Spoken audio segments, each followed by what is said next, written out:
Hello, today we're going to be working on direct variation.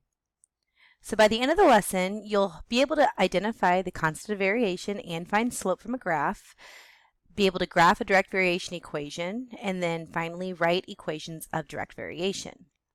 So first, let's talk about what direct variation is. Direct variation, we're going to identify any of those equations in the form y equals mx. So that m is going to be what we call our constant of variation, and it's always going to be the coefficient of x. So for example, I could have an equation y equals 2 times x. 2 is the constant of variation. I could also have y equals just x, and then my coefficient of x is now 1, so my constant of variation is 1.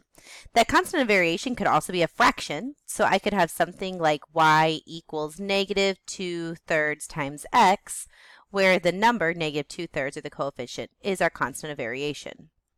So let's go ahead and get started. We're going to start by being able to name the constant of variation of each equation, and then we want to find the slope of the line that passes through each pair of points.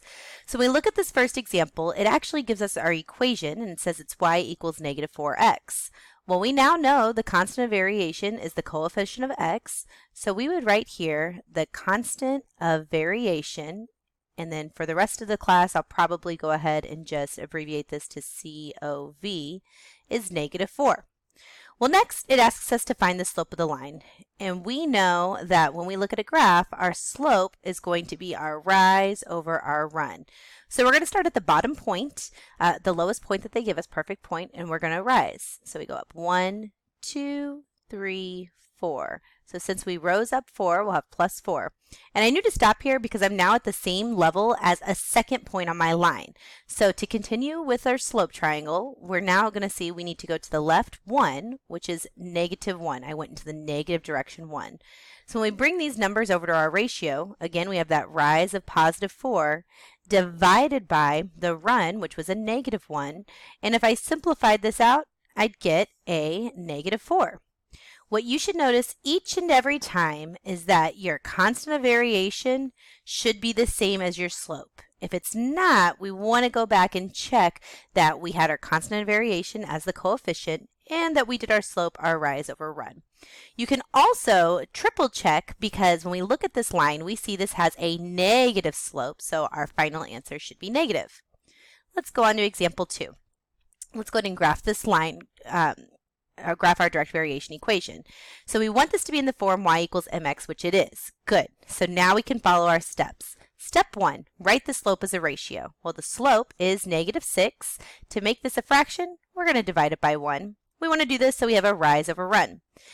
Check. Next, we're going to graph the point 0, 0. All right. So all direct variation graphs pass through 0, 0. So anytime something's in this form, y equals mx, you're going to start at 0, 0. Step 3, from the point 0, 0, move down 6. That's our rise. And that makes sense because our numerator is negative 6. So we're going to go down 6. 1, 2, 3, 4, 5, 6. Then write 1. Plot a point. So make sure that you're following whatever your slope is. We had a rise of negative 6, a run of positive 1. That tells us which directions to go.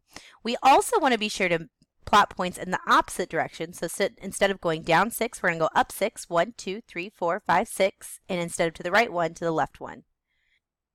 So we finished step 3, and we're going to move on to our step 4, which is to sketch a line. Now I'm going to do the best I can. You want to be sure to use a straight edge. Ooh, sorry, that's not very pretty. And then you're going to be sure to always put arrows on the end. Now your line should look a lot better than this. My line function isn't working, but make sure you connect all 3 of those points. Let's go on to our next example. We want to write a direct variation equation. So this says, suppose y varies directly as x, and to write a direct variation equation that relates x and y. So we know that form is y equals mx. Well, I'm given y equals 72 and x equals 8. So we're going to take these values and plug them into our equation. When we do that, we're going to see we get 72 equals, well, we don't know what our m is, but we do know that x is 8. So since we have one variable m, we're going to go ahead and solve for it. M is being multiplied by 8. The opposite of that is dividing both sides by 8, and we'll get 9 equals m.